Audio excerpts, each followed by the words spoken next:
வணக்கம். என்றும் தூவானம் உங்களை மகிழ்ச்சியோடு வரவேற்கிறது. தடைகள் ஒரு மனிதனை கட்டி போடலாம். ஆனால் தான் சாதிக்க வேண்டும் என்கின்ற எண்ணம் வந்துவிட்டால் நிச்சயம் அந்த தடைகள் அவனுக்கு ஒரு பொருட்டல்ல.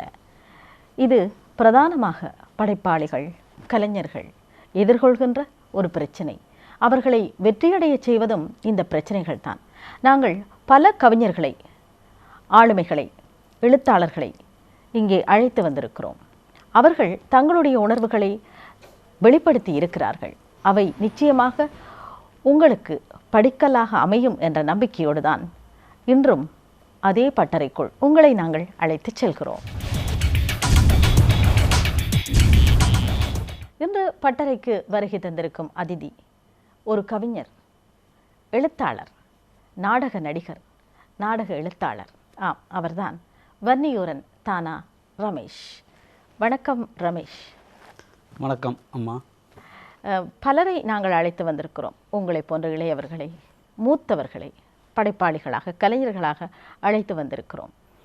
அவர்களுடைய அனுபவங்கள், மூத்தவர்கள் என்று சொல்லுகின்ற போது அவர்களுடைய அனுபவங்கள் ஏராளமாக இருக்கும்.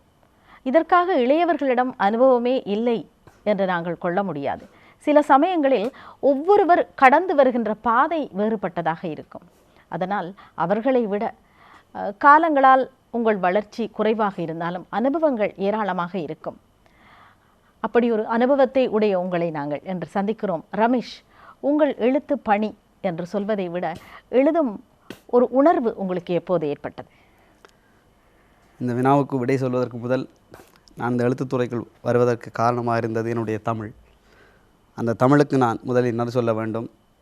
இருந்தமிழே உன்னால் இருந்தேன், இமையவர்த்தம் விருந்தமிழ்தம் எனினும் வேண்டேன் என்ற வகையில் இந்த எழுத்துத்துறைக்குள் வந்த காலகட்டம் 2001ஆம் ஆண்டு. என்னுடைய பிரதேசத்தில், நான் மட்டக்களப்பு திருப்பழுகாமத்தைச் சேர்ந்தவன். அந்த பிரதேசத்தில் ஏற்பட்ட அசாதாரண சூழலினால் நான் ஊரை விட்டு விரட்டப்பட்ட பொழுது பக்கத்தூரிலே தஞ்சம் புகுந்து வாழ வழி தெரியாமல் இருந்த காலகட்டத்தில் மனதில் வந்த உணர்வுகளை எழுதுவதற்குத்தான் முதலில் நான் எழுதுகோலை எடுத்தேன். அந்த வகையில் இந்த கவிதைத்துறையிலே எனக்கு உணர்வு, விருப்பம் வருவதற்கு அடிப்படை காரணமாக இருந்தவர் என்னுடைய அண்ணா கானா பிரபாகரன் ஆசிரியர், இன்று அதிபராக இருக்கிறார். அந்த காலகட்டத்தில் அவருடைய உந்துதலால், அவருடைய கவிதை சொல்கின்ற முறை, அந்த பாணியில் ஏற்பட்ட விருப்பத்தினால் நான் எழுதத் தொடங்கினேன்.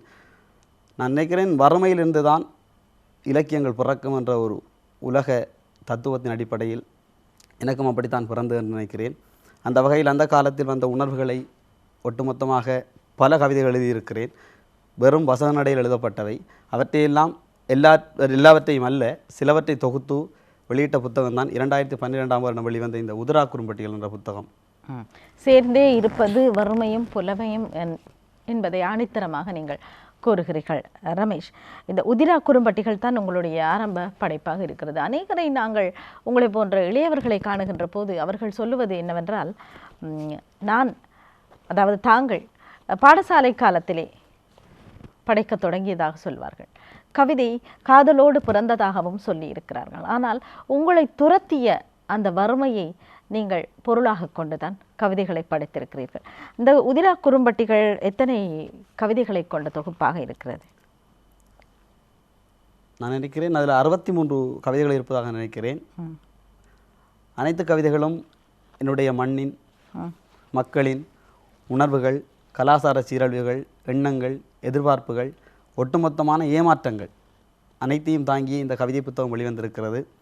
இந்த கவிதை புத்தகத்துக்கு நயவுரை எழுதிய கிழக்கு பல்கலைக்கழக பேராசிரியர் சேனா யோகராஜா அவரிடம் செல்கிற பொழுது அவர் என்னிடம் ஒரு வார்த்தை சொன்னார். தற்காலத்தில் கவிதை உலகில் அனைவரை கவிஞர்களாக கரையேற்றி கொண்டிருக்கிற 2 விடயங்கள், ஒன்று காதல், இன்னொன்று அரசியல். இந்த 2 விடயங்களை எழுதுகிறவர்களால் தற்கால கவிதை உலகு ஆரோக்கியமற்றதாக செல்கிறது. அதை அவர் அந்த புத்தகத்தில் பதிவு செய்திருக்கிறார்.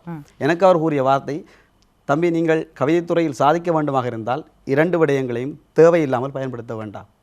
அந்த புத்தகத்திலும் சரி, சுள்ளன்ற சூரிய நேர்மை புத்தகத்திலும் சரி, 2ஐ பற்றியும் நான் அதிகமான கவிதைகள் எழுதவே இல்லை. இந்த கவிதை தொகுப்பு உதிரா குறும்பட்டிகள் என்ற கவிதை தொகுப்பிலே வறுமை மட்டுமல்ல, சில அந்த காலத்தின் கோலங்களும் கூட வெளிப்படுகின்றன. ஒரு கவிதை கனடா கைக்குள் என்ற தலைப்பிலே அமைந்திருக்கிறது. உங்களுக்கு ஞாபகம் இருக்கிறதா கவிதை? கண்டிப்பாக. நான் அந்த கவிதை எனக்குள் மிகவும் புரியோடி போன ஒரு கவிதை.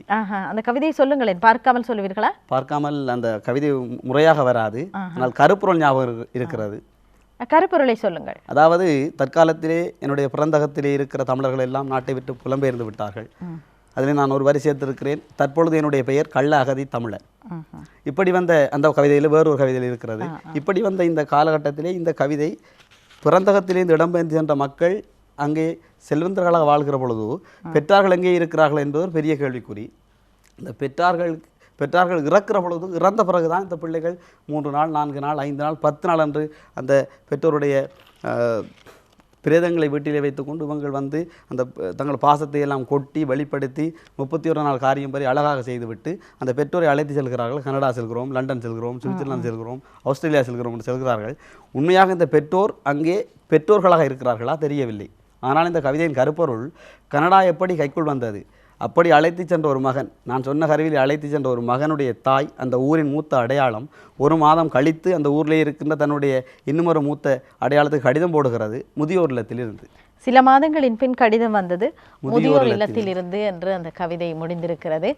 நீங்கள் பேசும் போதும் சரி, உங்கள் படைப்புகளிலும் சரி, மண் வாசனை என்று சொல்லுவோம். இந்த மட்டக்களப்பு மண் என்று சொல்லுகின்ற போது பலர், விபுலானந்தர் தொட்டு பலரை நாங்கள் அறிந்திருக்கிறோம். அது இயல்பாகவே வந்த ஒன்றாக இருக்கிறது. அதுவும் உங்களுக்குள் இளையோடு இருக்கிறது என்று தான். நிச்சயமாக சுவாமி விவேகானந்தனை பற்றி சொல்வதில் நான் இருமாந்து போகிறேன். ஏனென்றால் என் ஊரிலே இருக்கிற மிக உயர்ந்த ஒரு தமிழன். காரணம், உலகத்திலே கவிதைத்துறையை தூக்கி நிறுத்தியவன் பாரதி. அந்த பாரதியை உலகத்துக்கு அறிமுகப்படுத்துவதற்கு மட்டக்களப்பிலிருந்து ஒரு தமிழன் செல்ல வேண்டியிருக்கிறது சுவாமி விவேகானந்தர். அவர் சென்றுதான் அண்ணாமலை பல்கலைக்கழகத்திலே இந்த பாரதியின் கவிதைகளை பாடலோடு இசையாக வெளியிட்டார். அதன் பிறகுதான் பாரதி பேசப்பட்டார். எல்லோருக்கும் தெரியும். எனக்கும் இந்த கவிதை நான் காப்போத உயர்தரம் படிக்கிற பொழுது கவிதை போட்டி வந்தது. என்னுடைய வகுப்பாசிரியர் அழைத்து, ரமேஷ் கவிதை போட்டிக்கு போன்னு சொன்னார். இதை பற்றி எனக்கு எதுவுமே உண்மையாக தெரியாது.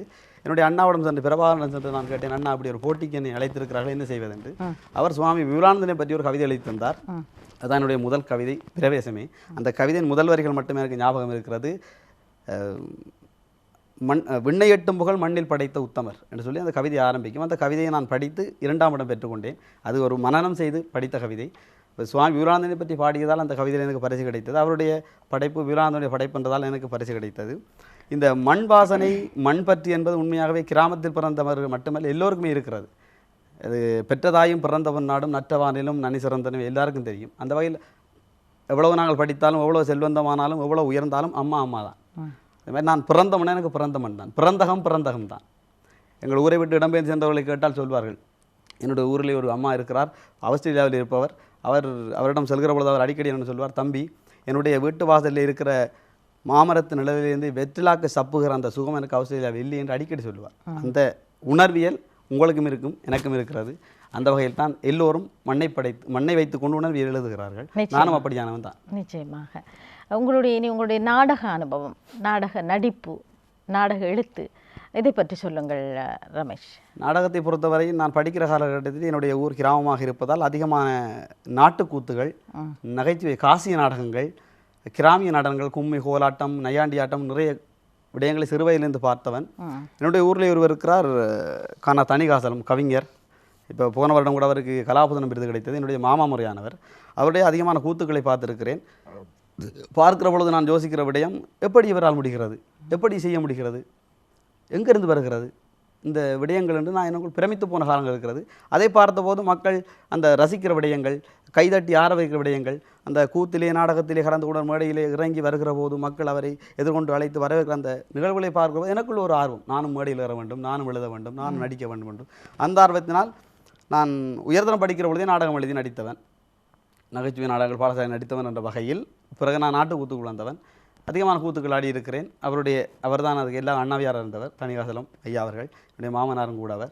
அந்த வகையில் இந்த நாட்டுக்கூத்திலே இப்போது இருக்கிற அந்த உணர்வு ஆரம்ப காலத்தில் உண்மையாகவே இல்லை, ஆனால் இப்போது அதிகமாக இருக்கிறது. என்னுடைய கிராமத்து படைப்பு இப்போ அந்த இடங்களில் அதிகமாக கூத்துக்கள் ஆடப்படுகிறது, ஆனால் போட்டியாகத்தான் ஆடப்படுகிறது, போட்டிக்காக மட்டும். அது அழியாமல் பாதுகாக்க வேண்டிய கடமை ஒவ்வொரு இருக்கிறது. அந்த வகையில் இந்த நாட்டுக்கூத்திலே, நாடகத்திலே மிகவும் உன்னிப்பாக இருக்க வேண்டும் என்பது எனக்குள் ஆழ்மனதிலே பதிந்து போயிருக்கிற ஒரு விடயம். அது பாதுகாக்கப்பட வேண்டும் என்று சொல்கிறீர்கள். உங்களை பொறுத்தவரையில் அதற்காக ஏதேனும் செய்கிறீர்களா? கண்டிப்பாக ஒவ்வொரு வருடம் நாங்கள் இந்த கூத்தாடுவதில் பின்னிப்பதே இல்லை.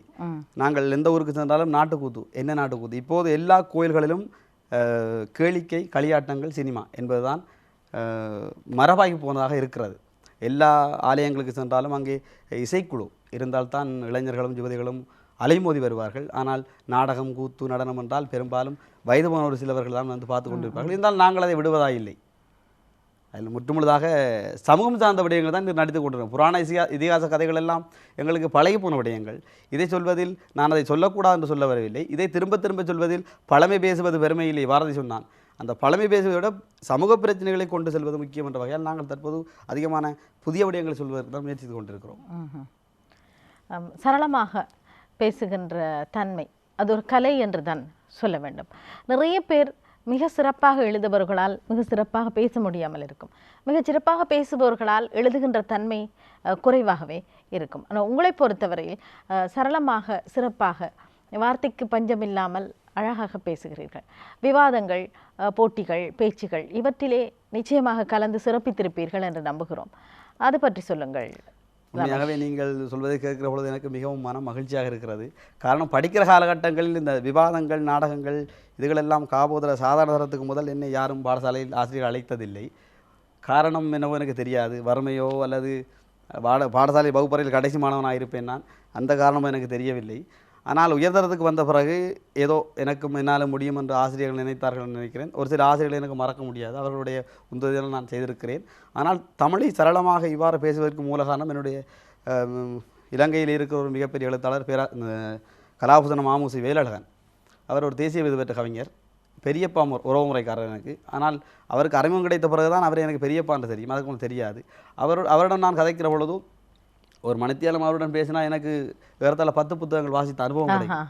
அவர் சொல்வாடிக்கணும், தம்பி நான் 10,000 புத்தகம் படிச்சிருக்கேன். அவ்வளவு விடயங்களை மண்டைக்குள் வைத்திருக்கிறார்.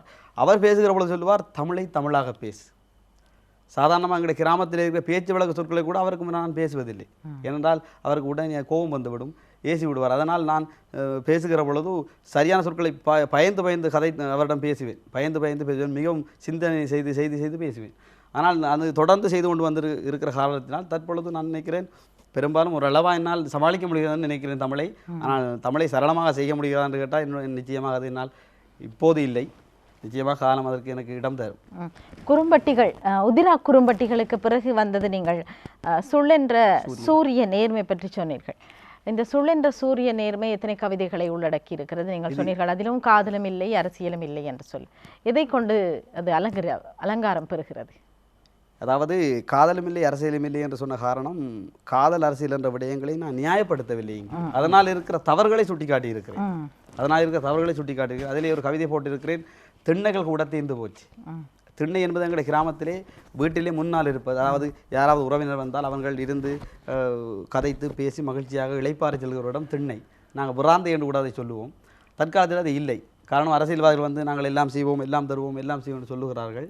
ஆனால் மக்கள் எல்லாம் என்னுடைய மக்கள், நான் உங்களுடைய தலைவர் என்று சொல்கிறார்கள். மக்கள் எல்லாம் நினைத்து அவர்களுக்கு வாக்கு போடுகிறார்கள். கடைசியாக நாங்கள் குடியிருக்கிற இந்த திண்ணை கூட இல்லை. ஒரு கவிஞன் சொன்னான், நானும் அதை சொல்லியிருக்கிறேன், ஒரு அரசியல்வாதியை வணங்க குனியும் போது கோவணம் இருந்தது, நிமிந்த போது கோவணமும் இல்லை என்று சொல்லி. இந்த புத்தகம் போடுவதற்கு மூல காரணம் ஆமுசி வீரழகன் கவிஞர் தான். காரணம், மரபு கவிதை எழுத வேண்டும் என்பது அவர் மரபிலே சரியான ஈடுபாடான ஒருவர். ஆனால் நான் முழுமையாக மரபு படித்தவன் அல்ல, ஏதோ என்னால் எழுத முடியும். அவர் சொன்ன விடயம், வசன கவிதை எல்லாரும் எழுதுகிறார்கள், ஆனால் எல்லாராலும் நீண்ட காலத்துக்கு நிலைக்க முடியுமானது பெரிய ஒரு கேள்விக்குறி மகன். அதனால் நீங்கள் மரபு கண்டிப்பாக எழுத வேண்டும் என்ற ஒரு உந்துதினால் தான் அதில் 29 கவிதை எழுதியிருக்கிறேன். அதில் சுள்ளென்ற சூரியனை கவிதை முற்றுமுழுதாக திருக்குறளை அடியொட்டி தான் நான் எழுதினேன். பாரதியுடைய ஒரு கவிதையின் சாயலதிலே இருக்கிறது. அடுத்ததாக கூடி விளையாடுவோம் சிறுவர் மேடை என்று சிறுவர்களுக்கான உங்களுடைய படைப்பு இது ஒன்றுதான். ஆமாம். வேறு பாடசாலை மட்டத்தில் அல்லது மேடை நாடகங்களில் சிறுவர் சம்பந்தமான செய்திருக்கிறேன், பாடல்கள் செய்திருக்கிறேன். நாடகம் என்பது இதுதான் முதல் படைப்பு. இதை பற்றி சொல்லுங்கள். கூடி விளையாடுவோம் சிறுவர் மேடை. இந்த நாடகம் கூட நான் எழுத வேண்டும் என்பதற்கு எழுதவில்லை. என்னுடைய நண்பர் ஒருவர் தன்னுடைய பிள்ளை சம்பந்தமாக ஒரு நிகழ்ச்சி செய்ய வேண்டும், அதற்கு அன்பு, கருணை, சமாதானம், விட்டுக் கொடுப்பு இவ்வாறான விடயங்கள் உள்ளடக்கி ஒரு நாடகம் தேவை என்று கேட்டார். அதற்கு எழுதிய நாடகம் தான் இது. இந்த நாடகம் எழுதி ஏறத்தாழ 4 வருடங்கள் முடிந்து விட்டது. எழுதிய நாடகம் அப்படி என்னிடம் இருந்தது. ஆமுசி வீரழகன் பெரியப்பா வீட்டுக்கு வருகிற போது இந்த நாடகத்தை படித்து காட்டிய போது அவர் சொன்னது, நன்றாக இருக்கிறது மகன், நீங்கள் எழுதுங்கள். சொல்லி எழுதினேன். நாடகம் வெளிவந்தது. இந்த நாடகம் வெளிவந்த பிறகு நிறைய அனைவரால் ஏற்றுக்கொண்ட விடயங்கள், ஒரு சில விடயங்கள் முரண்பாடாக இருந்தாலும் நான் சிறுவர் இலக்கியத்துக்கு புதிய ஆள், பழையவன் அல்ல. அதனால் அந்த தவறுகளை காலப்போக்கில் கண்டிப்பாக திருத்திக் கொள்வேன். புதிய முயற்சிகளோடு புதிய பாதையையும் நீங்கள் வகுத்திருக்கிறீர்கள். கண்டிப்பாக. ரமேஷ், நீங்கள் ஒரு ஆசிரியர். கண்டிப்பாக. தமிழை விரும்பி கற்பிக்கின்ற ஒரு ஆசிரியர். தமிழ் மீது உங்களுக்கு தீராத பற்றி இருக்கிறது. வந்து அமர்ந்ததுமே உங்களுடைய முதல் நன்றியும் முதல் வணக்கமும் தமிழுக்காக இருந்தது. இன்றைய காலகட்டத்தில் ஆங்கில கல்வியின் முகம், ஆங்கிலத்தில் பேசினால்தான் சிறப்பு, கையிலே வைத்திருக்கும் புத்தகமோ பத்திரிகையோ அதில் ஆங்கில எழுத்துக்களோடு இருந்தால் அதை இளைஞர்கள் வைத்துக்கொள்கிற அளவுக்கு ஆங்கிலம் வேண்டப்பட்ட மொழியாக இருக்கிறது. நீங்கள் கற்பிக்கும் மாணவர்களிடையே எப்படி இந்த தமிழை நீங்கள் போதிக்கிறீர்கள், அல்லது தமிழில் அவர்களுக்கு ஒரு ஈடுபாடு பற்றி வர வேண்டும் என்பதை நிச்சயமாக சேர்த்து தான் நீங்கள் போதிப்பீர்கள். இதற்கு என்ன வழிமுறைகளை கையாளுகிறீர்கள்? அதாவது ஆங்கிலம் என்பது தற்காலத்தில் ஒரு சர்வதேச மொழி, அனைவருக்கும் தேவையான ஒரு விடயமும் கூட. அந்த வகையில் ஆங்கிலம் எங்கள் நாட்டில் சிங்களமும் தேவை. ஆங்கிலம் சிங்களம் என்ற மொழிகளை கண்டிப்பாக படிக்க வேண்டும் என்று நான் சொல்லியிருக்கிறேன். அதில் மாற்றமே இல்லை. நாங்கள் குண்டிச்சட்டிக்குள் குதிரை ஓட்டக்கூடாது. ஆனால் நாங்கள் எவ்வளவுதான் வளர்ந்தாலும், எவ்வளவுதான் செல்வந்தராய் போனாலும், எவ்வளவுதான் நாட்டுத் தலைவரானாலும் எங்களுடைய தாயின் தந்தையை நாங்கள் ஒதுக்க முடியாது. தாய் எவ்வளவு முக்கியமோ அதே போன்றதான் என் தாய்மொழி. ஒருவர் எனக்கு அடிக்கிற பொழுது, வலிக்கிற பொழுது நான் மம்மி என்று கத்த முடியாது, அம்மா என்று தான் கத்த முடியும். அதுதான் தாய்மொழி. வலியை, உணர்வை முழுமையாக சொல்லக்கூடிய என்னுடைய தாய்மொழியில் தான். அதைத்தான் நான் பிள்ளைகளுக்கு சொல்லிக் கொடுத்திருக்கிறேன். இன்னும் சொல்லிக் கொடுத்து கொண்டும் இருக்கிறீர்கள். ஆனால் நகர்ப்புறங்களை பொறுத்தவரையில் அநேகமான பெற்றோருடைய கருத்து, தமிழை படிப்பதனால் எதிர்காலத்தில் என்ன கிடைக்கப் போகிறது, அது ஒரு தொழில் கல்வியாக இருப்பதற்கு கூட சிரமம் என்கின்ற ரீதியில் இருக்கிறார்கள். இப்படியான தாய்மாருக்கு ஒரு ஆசிரியராக நீங்கள் கூறுவது என்ன? அதாவது நீங்கள் சொல்கிற விடயம் நிச்சயமாகவே எங்களுடைய பெரும்பாலும் தமிழ் சமூகத்துக்குள் ஒரு புரையோடிப்பான விடயம். சகோதரமுடைய சிங்களவர்களை எடுத்துக்கொள்ளலாம், வேற்று இனத்தவர் ஒரு ஆங்கிலேயர் எடுத்துக்கொள்ளலாம். அவர் என்னதான் வளர்ந்தால் தன்னுடைய தாய்மொழியை விடுவதாயில்லை. எங்களுடைய நாட்டில் இருக்கிற சகோதர இனத்தவர் சிங்களவர்கள், சிங்களம் தேசிய மொழி, சர்வதேச மொழி இல்லை, ஆனால் தாய்மொழியில் பற்றுடையவர்கள். எங்களுடையவர்கள் அதை மட்டும் மாற்றி இருப்பதற்கான காரணம் எனக்கு புரியவில்லை. காரணம், நாங்கள் என்ன சொல்வது, நாங்கள் மிக ஏமாந்து போகிறவர்களோ. என்னுடைய ஒரு ஆசிரியர், நாங்கள் தமிழன் எல்லாம் பட்டமரம் என்று சொல்லி, பள்ளியும் வந்து குடியிருக்கும், காகமும் வந்து குடியிருக்கும், குரங்கும் வந்து குடியிருக்கும், ஆனால் நாங்கள் மட்டும் பட்டு போவோம், அதெல்லாம் வாழும் மரத்திலே என்று சொல்லி ஒரு நண்பர் சொன்னார். அந்த வகையில் தமிழர்கள் என்பது எங்களை நாங்களே இழிவாக நினைப்பது என்பது மிகவும் ஒரு அப்பட்டமாக ஒரு கீழ்த்தனமான விடயமாக தான் நான் நினைத்துக் கொள்கிறேன். கண்டிப்பாக அப்படித்தான் நான் நினைக்கிறேன். என்றால் தமிழ் படித்தால் வாழ்க்கையிலே வேலை கிடைக்காது என்று சொல்வது நாங்கள் தான். வேலை கிடைக்காது என்று சொல்லுகிற நாங்கள் மட்டும் ஏன் தமிழ் பெயரை வைத்திருக்கிறோம், ஏன் தமிழில் பேசுகிறோம், ஏன் தமிழ் சாமிகளை வணங்குகிறோம், கடவுள்களை. அப்போ இந்த விடயத்தை பார்க்கிற பொழுது தொழில் என்பது கண்டிப்பாக தேவை, இல்லைன்னு தான் சொல்ல வரவில்லை. ஆங்கிலம் படிக்க வேண்டாம் தான் சொல்லவில்லை. இப்போ கனடாவில் எல்லாம் பார்த்தால் தமிழ் பாடசாலை வைத்திருக்கிறார்கள், ஆஸ்திரேலியாவில் வைத்திருக்கிறார்கள். என்ன காரணம்? வேலை இல்லையா அவர்களுக்கு? அப்போ காலமாக நாங்களே எங்களுக்குள்ள ஒரு பிரம்மையை, ஒரு மாயையை வளர்த்திருக்கிறோம். தமிழ் கூடாது. அதாவது என்னுடைய தாய் கெட்டவள். அதை சொல்கிற போது நான் சந்தோஷமாக சிரிக்கிறேன் என்றால் நான் அவ்வளோ ஒரு மடையனாக இருக்க முடியும். என்னுடைய அம்மா கெட்டவள் என்று நாங்கள் சாதாரணமாக கேட்குறோம். உங்களுக்கு தெரிந்த ஒரு பத்தினியின் பெயரை சொல்லுங்கள் என்றால் சீதை என்கிறோம், மற்றது கண்ணகி என்று சொல்கிறோம். முதலில் நான் சொல்ல வேண்டிய என்னுடைய தாய், அதுக்கப்புறம் தான் சீதை கண்ணகியெல்லாம் வர முடியும். கண்டிப்பாக என்னுடைய எண்ணம் அப்படித்தான். அப்படித்தான் இந்த தமிழ் வேண்டாம்னு சொல்லுவார்கள். தான் பத்தினியாண்டு நீங்கள் சொல்லுங்கன்னா தன்னை பேரை சொல்லாமல் இன்னொரு பேரை சொல்லுவது போல் தான் தமிழ் வேண்டாம் ஆங்கிலம் முக்கியம். தமிழை படித்திருந்தால் ஏன் உங்களுக்கு வேலை கிடைக்காது? நீங்கள் ஆங்கிலம் படிக்காமல் இருந்தால் தான் வேலை கிடைக்காதுன்னு சொன்னால் ஆங்கிலம் படியுங்கள். இப்போ காலங்காலமாக ஆரம்பத்தில் இருந்தவர்களும் தமிழ் வேண்டாம் என்று சொல்லி வந்தார்களான்னு கேட்டால் இல்லை. எங்களை தமிழ் மன்னர்கள் ஆண்டு இருக்கிறார்கள், நிறைய படைப்புகளை நாங்கள் செய்திருக்கிறோம். அன்று கூட 2004ஆம் ஆண்டு நினைக்கிறேன், இதிலே இந்தியாவிலே கோவையிலே செம்மொழி மாநாடு நடந்தது. அதிலே எங்கள் நாட்டைச் சேர்ந்த பேராசிரியர் மறைந்த ஐயா கானா சிவத்தம்பி சென்றிருந்தார். அவர் ஆங்கிலத்தில் பேசினார், நான் கேட்டேன். ஆனால் ஒரு ஆங்கிலேய பேராசிரியர் வந்திருந்தார். அவர் அழகாக ஒரு தமிழ் பாடலை சொன்னார். உண்டால் அம்மை இவ் உலகம் இந்திரர் அமிழ்தம் இயைவதாயினும். அந்த லகரத்தை சொல்கிற போது நான் எனக்கு மெய்மறந்து போனேன். ஒரு ஆங்கிலேயரால், நுனி நாக்கில் ஆங்கிலம் பேசுகிறவரால் இந்த நாக்கை முழுவதுமாக மடக்கி தமிழ் லகரம் சொல்ல முடியுமா? அவருக்கு எங்களோட மொழியிலே இருக்கிற பற்று எங்களுக்கு இல்லை. இதை நாங்கள் வெளியில் பெருமை என்று பேசிக்கொள்கிறோம். இது எந்த அளவுக்கு பீத்த குடிசைக்குள் மல்லாக்கப்படுத்தி சூரியனை பார்த்து நட்சத்திரம் என்று கூறுவதை போல இருக்கிறது என்னுடைய தமிழை வேண்டாம் என்று கூறுவது. அருமையான விளக்கம் தந்தீர்கள் ரமேஷ். வாசிப்பு இன்றைய காலகட்டத்தில் குறைந்து போயிருப்பதாக ஒரு சிலருடைய சாடல் இருக்கிறது. அதை பற்றி உங்களுடைய கருத்து? அதாவது ஒரு சிலருடைய சாடல் என்பது அல்ல, பெரும்பாலான சாடல் வாசிப்பு குறைந்திருக்கிறது. அதற்கு மூல காரணம் முகப்புத்தகம், அதாவது இணையம். இந்த ஊடகங்களின் வளர்ச்சி அதிகமாக இருப்பதால் தான் வாசிப்பு குறைந்திருக்கிறது. காரணம், எங்களுடைய உணர்வுகளை, எங்களுடைய ஆசைகளை எல்லாம் நாங்கள் தேவையில்லாத விடயங்கள் கொடுப்பதில் தான் அதிகம் செலவழிக்கிறோம். எல்லாருமே அப்படித்தான். தேவையான விடயங்கள் கொடுப்பது என்பது மிக குறைவு. இப்போ முகப்புத்தகமாகட்டும் அல்லது மின்னஞ்சலாகட்டும் தொலைக்காட்சி ஆகட்டும், ஒவ்வொருவருடைய வீடுகளுக்கும் சென்று பார்த்தோமாக இருந்தால் இரவு ஒரு 6 மணிக்கு பிறகு பெரும்பாலும் மெகா சீரியல் நாடகங்கள் சென்று கொண்டிருக்கும். பிள்ளைகளை அம்மா சொல்வாவும், நீ போய் பக்கத்து வகுப்பில் ரூமில் இருந்து படி என்று பிள்ளையை மிகவும் வற்புறுத்தி அனுப்பிவிட்டு அம்மா முழுமையான ஒரு தொலைக்காட்சி பெட்டி சவுண்டிலே வைத்து நாடகம் பார்த்து கொண்டிருப்பாவும். அப்போ அந்த தொலைக்காட்சியிலே வருகிற அந்த கதாபாத்திரங்கள் பேசுகிற வசனத்தை அந்த பிள்ளை கேட்டுக்கொண்டு பிள்ளை யோசிக்கும், என்ன நடக்கும் இப்போது என்று யோசிக்குமே தவிர பிள்ளை படிக்காது. அப்போ இப்படி ஒரு விடயத்தை தாய்மாரை வீட்டில் செய்கிற பொழுது பிள்ளை எப்படி நாளைக்கு வாசிக்கும்? இப்போ வாசிப்பு என்பதை நாம் சிறு வயதிலே ஏற்படுத்த வேண்டும்.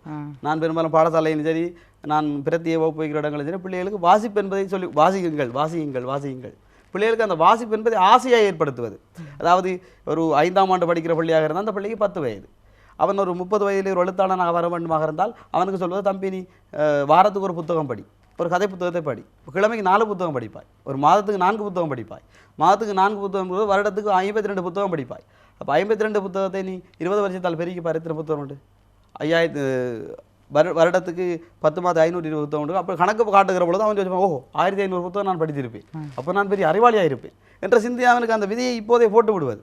அதை போடாமல் படிக்காதே, கூடாது, சரிவரா என்று நாங்கள் சொல்கிறதால பிள்ளைகளுக்கு ஒரு அலைச்சல் ஏற்பட்டு என்ன சொல்வது, அதிலே ஒரு வெறுப்பு ஏற்படுகிறது. இலகுவாய் செல்லிட தொலைபேசிகள் வந்திருக்கிறது. அது தொல்லைபேசிகள் தான், உண்மையாகவே தொல்லைபேசிகள் எங்கள் வாழ்க்கையை சாப்பிட்டு கொண்டிருக்கிறது. அதை புரிவதில்லை. நாங்கள் முகப்புத்தகம் என்ற பெயரிலே இன்னொருடைய உணர்வுக்குள் அனுமதி இல்லாமல் செல்வதற்கு இலகுவான ஒரு வழி முகப்புத்தகம். அதைத்தான் நாங்கள் செய்து கொண்டிருக்கிறோம். அதாவது நான் அதை வேண்டாம் என்று சொல்லவில்லை, நல்ல விடயங்களுக்கு பயன்படுத்துங்கள். எங்களுடைய பெரும்பாலும் திருக்குறளில் இல்லாத உலகில் வேறு எந்த மொழியிலும் வேறு எந்த இலக்கியத்திலும் இல்லை, நான் அடித்து கூறுவேன். அந்த வகை நல்ல விடயங்கள் எங்களுள் இருக்கிறது, நல்லதை பெற்றுக்கொள்ளுங்கள். அதாவது கணனியிலே நல்லதை பெற்றுக்கொள்ளுங்கள், வேண்டாம் என்று சொல்லுவேன், நல்ல விடயங்களை பெற்றுக்கொள்ளுங்கள். கண்டிப்பாக உலகத்திலே நாங்கள் குண்டுச்சட்டுகள் இருப்பது பொருத்தமில்லை, நாங்கள் பறந்து விரிந்து வாழ வேண்டும். கவிஞன் என்பதன் எப்போதும் வானத்திலே வாழ்ந்து கொண்டிருப்பவன் என்று அடிக்கடி கவிப்பேரசு வைரமுத்து சொல்லுவார். ஆகவே ஒவ்வொருவரும் வாழ முடியும், படைக்க முடியும். ஆனால் நாங்கள் அதற்கான உந்துதலை, வழிகோடுதலை பெரும்பாலும் வருகிறவர்களும் கேட்பதில்லை, இருக்கிறவர்களும் ஒரு சிலாக்கள் செய்வதில்லை. அதை நாங்கள் செய்தால் கண்டிப்பாக அந்த வாசிப்பு என்பதற்கான ஒரு அவனுக்கு ஒரு விருப்பம் வரும். ஏன்னால் மேடையிலே தம்பி நீ பேசுகிற பொழுது 10 பேர் பேசக்குள்ள தம்பி நீ ஒரு 10 நூலில் இருக்கிற 10 விளக்கத்தை சொன்னால் அங்கே இருக்கிற எல்லாரும் முன்னே சந்தோஷப்பட உன்னை கண்டு வாழ்த்துவார்கள் என்று சொன்னால் அவனுக்கு ஒரு ஆசை வரும், நான் வாழ்த்தப்பட வேண்டும், கண்டிப்பாக வாசிப்பான். வன்னியூரன் ரமேஷ், உங்களுடைய ஏனைய இலக்கிய செயல்பாடுகள், முயற்சிகள் பற்றி சொல்லுங்கள். இப்போ நான் அடுத்ததாக 2018ஆம் வருடம் அல்லது 19ஆம் வருடம் அடுத்த 3 புத்தகங்கள் செய்வதாக யோசித்திருக்கிறேன். அந்த 3 புத்தகங்களையும் பெரும்பாலும் ஆய்வு புத்தகங்களாக செய்வதற்கு தான் யோசிக்கிறேன். நான் கவிதை வெளியிட்டு இருக்கிறேன், அடுத்தது நாடகம், அடுத்தது இன்னும் அடுத்த படியில் கால் வைப்பதாக சிந்தனை ஆய்வு. அது எங்களுடைய தமிழ் சார்ந்து இருக்கிற பழைய, அதாவது நாங்கள் ஒதுக்கி இருக்கிற சில இலக்கியங்களை தேடிப்பெற்று அதிலே இருக்கிற நல்ல கருத்துக்களை சமூகத்துக்கு கொண்டு போவது என்கிற முறையில் அடுத்த புத்தகத்தை ஆய்வு செய்வதாக நான் முயற்சி செய்து கொண்டிருக்கிறேன். கவிஞனாக உங்களை நாங்கள் அறிமுகப்படுத்தி இருக்கிறோம். உங்களுடைய 3 புத்தகங்களை இப்போது நாங்கள் எங்களுடைய ரசிகர்களோடு பகிர்ந்து கொண்டோம். கவிதையோடு மட்டும் நின்று விடுவீர்களா, அல்லது பாடல் எழுத வேண்டும், உங்களுடைய பாடலும் ஒலிக்க வேண்டும் என்கின்ற எண்ணம், ஈடுபாடு இருக்கிறதா? கண்டிப்பாக இருக்கிறது.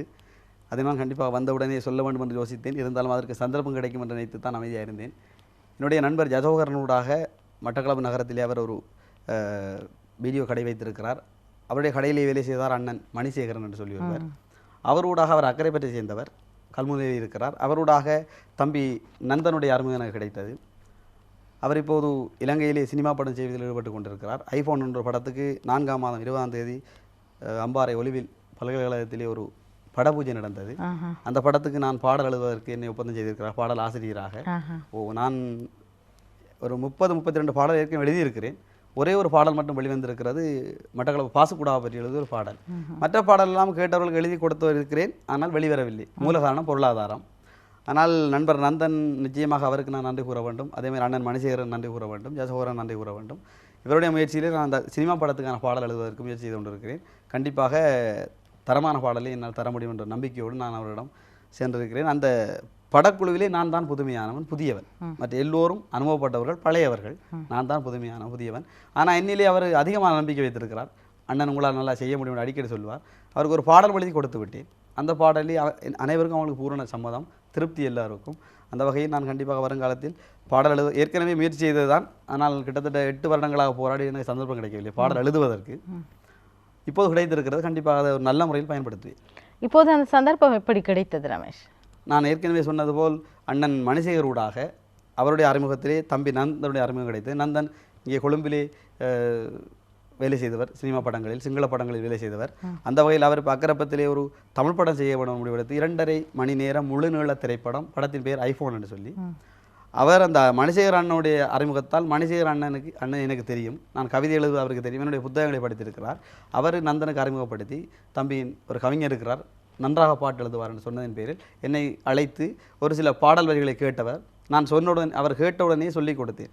அவர் ஒரு பாடல் கேட்டிருந்தார், ஒரு பெண் காதலிக்கிறாள், திருமணம் செய்து இருவரும் தேனிலவு செல்கிறார்கள். ஒரு மலையிலே தேனிலவை விளையாடுகிற பொழுது அந்த கணவன் மலையிலிருந்து விழுந்து இறந்து போனான். அந்த பெண் அழுது கொண்டு வீடு வருகிறாள். 10 வருடங்களின் பின் எதிர்பாராத விதமாக அந்த இடத்துக்கு அவள் வருகிறாள். இப்போது அந்த பெண்ணின் மன உணர்வு எப்படி இருக்கும் அண்ணன் பாட்டு சொல்லுங்கன்றார். உடனே நான் அவருக்கு எழுதி கொடுத்த பல்லவி வரி, என்ன ஏன் இந்த காலம் இங்கு கொண்டு சேர்த்ததோ, கண்ணில் தானந்த காட்சியெல்லாம் கண்ணீரானதோ, நாம் கைகோர்த்து நடைபோட்ட காலங்களே என் நெஞ்சோடு நினைவாகி நிகழ்கின்றது என்ற மாதிரி பல்லவி எழுதி கொடுத்தேன். அவருக்கு பார்த்த உடனே பிடித்து விட்டது. மிகவும் நன்றாக இருக்குது, என் உணர்வு அப்படியே சொல்லியிருக்கான் என்று சொன்னார். அது மாதிரி இன்னும் ஒரு பாடல் கேட்டார். ஒரு ஊரில் 2 சாதிகள், உயர்ந்த சாதி தாழ்ந்த சாதி. உயர்ந்த சாதியினுடைய ஊரில் உயர்ந்த சாதியினுடைய தலைவருடைய மகனுக்கு ஒரு நோய் வருகிறது. அந்த நோய்க்கு மறந்து இந்த ஒதுக்கப்பட்ட சாதியில் இருக்கிறது. அவங்களை ஒதுக்கி வைத்தார்கள். கல்வி, பொருளாதாரம், சமூகம், கலாச்சாரம் எல்லாத்திலையும் ஒதுக்கி வைத்தார்கள். அந்த வகையில் இப்போது இவர்கள் பிழையை உணர்ந்து அங்கே செல்கிறார்கள். எப்படி செல்வார்கள்? அந்த வேளையில் ஒரு பாட சொல்லுங்க என்றார். உடனே அவர்கள் எழுதி கொடுத்த வரிகள், உயிர் அழுகிறது வாடுகிறோம், ஊமை மனிதர்களை தேடுகிறோம், உண்மைகளை புரிந்து கொண்டோம், உயிர் பிச்சைகளை தருவீரோ, மனிதர்களாய் பிறந்திருந்தீர், நாய் போலும் மதிக்கவில்லை, மனங்கிழமை சுடுகிறது உங்கள் முகங்களையே பார்ப்பதற்குன்ற மாதிரி எழுதி கொடுத்தேன். அது வந்து நான் 200 வீதம் பிடித்திருக்கிறேன் இந்த பாடல் எனக்குன்னு சொல்லி. அப்படி ஏதோ நான் எழுதுகிற பாடல் நல்லா இருக்கோ இல்லையோ தெரியவில்லை, அவர்கள் நன்றாக இருக்கிறன்னு சொல்கிறார்கள். நிச்சயமாக பாட்டிலும் என்னால் ஒரு நல்ல சாதனை செய்ய முடியும் என்று நம்புகிறேன். ஒரு கவிஞராக மட்டுமின்றி நாடக நடிகராக, நாடக ஆசிரியராக, எழுத்தாளராக பல பரிமாணத்தை கொண்ட நீங்கள் ஒரு சிறந்த ஆசிரியராகவும் அதுவும் தமிழ் ஆசானாகவும் சேவை செய்கிறீர்கள். உங்கள் எழுத்துலக பணி சேவை இன்னும் தொடர வேண்டும் என்று வாழ்த்தி கொண்டு உங்களிடமிருந்து விடைபெறுகிறோம். நிகழ்ச்சியில் கலந்து கொண்டு சிறப்பித்தமைக்கு மிக்க நன்றி. வன்னியூரன் தானா ரமேஷ் அவர்கள். நானும் தற்போது இந்த வசந்தம் டிவிக்கு நன்றி கூற வேண்டும். காரணம், என்னுடைய முதல் ஊடக அறிமுகம் இது. இதுவரையும் கிராமத்திலே இருந்து வருகிற படைப்பாளிகளுக்கு எந்த அளவுக்கு இடம் கிடைத்ததோ தெரியவில்லை. ஆனால் எனக்கு கிடைத்த முதலிடம் இது. முதல் மேடை கன்னி மேடை. நான் இப்போது தவழ்கிற மேடை இது. நான் குப்புற விழுந்து தடுக்கி எழுந்து நடக்க வேண்டிய காலங்கள் இருக்கிறது. அந்த வகையிலே உங்களுக்கும் இந்த நிகழ்ச்சி தயாரிப்பாளர்களுக்கும் ஏனையவருக்கும் இந்த நிகழ்ச்சியிலே என்னை பங்கு பெறச் செய்த அனைவருக்கும் நான் இந்த வேளையில் என்னுடைய அன்னை தமிழின் சார்பாக மனமார்ந்த நன்றியை தெரிவித்துக் கொள்கிறேன். நன்றி, வணக்கம். நன்றி. நாங்கள் பட்டறைக்கு அழைத்து வந்த அதிதியை வழி அனுப்பி வைத்துவிட்டு உங்களிடமிருந்து விடைபெறுகிறோம். மீண்டும் சந்திப்போம். நன்றி, வணக்கம்.